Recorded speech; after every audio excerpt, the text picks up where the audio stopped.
menyelesaikan proyek menjadi menuntaskan persoalan. Ini mindset nih sekalian. Kalau yang pertama itu adoption, kalau yang kedua adaption. Kita bukan menerapkan ilmu, tapi kita menyelesaikan masalah dengan ilmu yang kita miliki. Kepada yang terhormat Bapak Anies Rashid Baswedan, dasar pernyataan video Anda di atas pertanggal 6 November 2023, program penuntasan permasalahan warga merujuk dari kasus nenek saya hampir 10 tahun rumah dan sumurnya dirusak terus-menerus oleh perusahaan Cina yang bekerja sama dengan pemerintah. Sampai saat ini hukum dan keadilan tidak hadir. Dan masih banyak lagi kasus-kasus seperti nenek kami ini terjadi hampir di setiap daerah. Masyarakatnya dizolimi yang tidak mendapatkan keadilan. Saya berharap kepada Bapak agar dapat selain memperhatikan kesejahteraan, juga pengawasan yang serius terhadap kinerja perangkat pemerintah daerah dari tingkat bawah, ketua RT, kelurahan, dan camat. Karena dirasa dan dinilai yang kerap kali tidak adil, tidak amanah kepada masyarakat yang dipimpinnya, selalu menjadi pengemis terhadap penguasa dan perusahaan, sehingga mengabaikan masyarakat. Apalagi para wakil rakyat yang jabatannya bersumber dari suara rakyat, setelah menjabat lupa terhadap rakyat, seperti pepatah kacang lupa kulitnya. Semoga saran saya ini didengar oleh Baca Pres Republik Indonesia 2024, Bapak Anies Rashid Baswedan. Terima kasih. Anak-anak Palestina dari kelompok Gaza, Fatah, dan lain-lain, apa anak-anak dari Gaza, Palestina, Fatah, dan sekitarnya, apa susahnya bawa saja mereka kemari ke sini, ke Indonesia, ujar Anies Baswedan yang adalah seorang politisi, akademisi, dan juga mantan gubernur DKI Jakarta periode 2017 hingga 2022 kemarin, yang juga sekarang mengajukan diri, mencalonkan diri menjadi Presiden Republik Indonesia pada Pesta Demokrasi di tahun 2024 mendatang.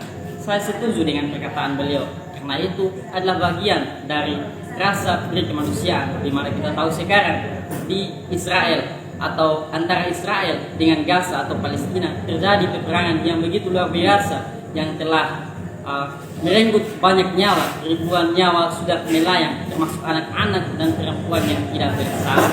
Akan tetapi perlu kita ingat bahwa ketika beliau memimpin menjadi gubernur DKI Jakarta, hingga sekarang di DKI Jakarta terlalu banyak sekali anak-anak terlantar, anak-anak jalanan, orang miskin, dan sebagainya. Lalu pertanyaan kita, apakah Anies Baswedan sudah memperhatikan hal itu atau tidak? Kenapa ketika ada peperangan antara Israel dengan Palestina, tiba-tiba dia memperhatikan anak-anak di sana, dan itu juga menjelang Pilpres 2024 mendatang? Apakah itu hanyalah sebatas politik Anies Baswedan dalam menarik simpati rakyat Indonesia supaya dia dipilih menjadi presiden pada tahun 2024 mendatang? Menurut saya itulah yang terjadi, bahwa itu hanyalah politik Anies Baswedan dalam menarik simpati rakyat Indonesia. Jika tidak, mengapa dia tidak memperhatikan dahulu keadaan-keadaan di Indonesia seperti banyaknya anak-anak terlantar yang sudah saya sebutkan tadi? Kenapa dia langsung memperhatikan atau melihat kondisi negara di luar saja, sedangkan kondisi atau keadaan dalam negara ini sendiri belum terselesaikan oleh pemerintah? Menarik apa yang disampaikan oleh adik-adik kita ini.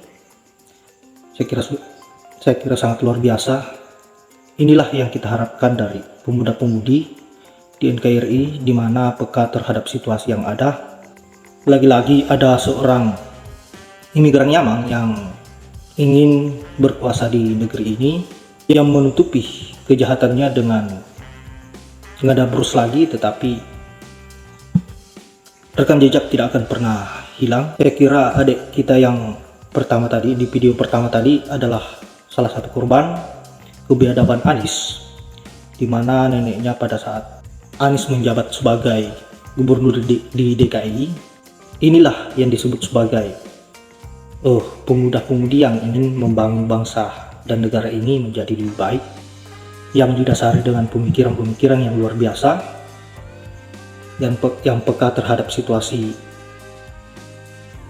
keseluruhan yang ada di NKRI ini, bukan pemuda-pemudi yang memanfaatkan jabatan orang tuanya dan mempermainkan hukum di Indonesia ini.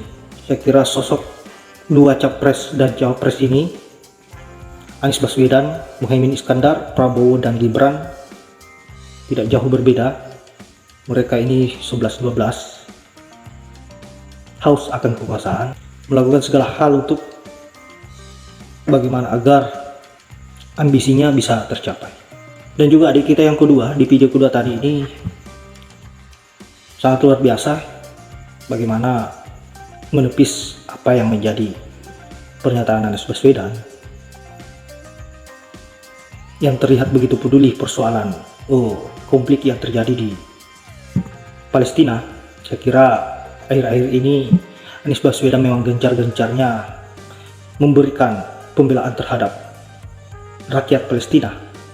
Tetapi kita lihat sendiri bahwa apa yang dilakukan Anies Baswedan ini menunjukkan bahwa semata-mata ini adalah kebutuhan politik, bagaimana agar rakyat Indonesia yang melihat Anies Baswedan mengeluarkan statement terhadap pembelaan kepada Palestina bisa mendapat pujian dan dianggap sebagai orang yang betul-betul peduli terhadap umat beragama Islam.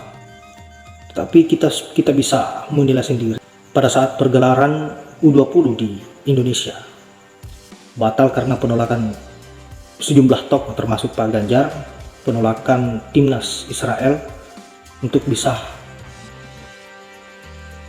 bertanding di Indonesia dibatalkan karena banyak tokoh-tokoh yang tidak sepakat, terutama Pak Ganjar. Dan kita lihat sendiri di situ bahwa Anies Baswedan entah kemana pada saat itu dan sembunyi di mana. Saya kira kita sudah bisa menebak bahwa apa yang dilakukan oleh Anies Baswedan saat ini hanyalah sebuah kebutuhan politik, di mana dia memanfaatkan penderitaan orang lain untuk menjadi keuntungan bagi dirinya agar bisa dinilai sebagai orang yang peduli terhadap sesama manusia dan sesama umat beragama Islam. Saya kira ini adalah tindakan yang sangat bejat dilakukan oleh Anies Baswedan. Saya kira hanya itu, saya akhiri dan mengucapkan wallahul muwaffiq ila aqwamit thoriq. Assalamualaikum warahmatullahi wabarakatuh.